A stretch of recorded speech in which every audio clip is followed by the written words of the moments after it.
Takut menikah lagi setelah cerai dari Erik Amaral, Aura Kasih sebut ingin punya pasangan yang bisa meyakinkan. Aura Kasih telah resmi bercerai dari Erik Amaral pada 28 April 2021. Ibu satu anak itu mengaku agak takut untuk menikah lagi. Aura Kasih menjadi salah satu artis yang menelan pil pahit perceraian di tahun 2021. Ia resmi bercerai dengan Erik Amaral.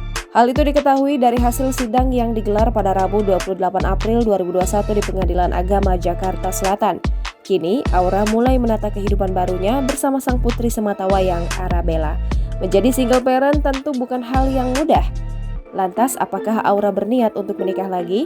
Lewat Q&A di Instagram Story, Aura membeberkan kemungkinan dirinya berumah tangga lagi. Aura kemudian mengaku cukup takut untuk menikah lagi. Meski begitu, Aura tidak mau menutup hatinya. Ia mengaku bakal menikah lagi jika sang pasangan mampu meyakinkannya. Aura juga sempat menanggapi pertanyaan soal move on.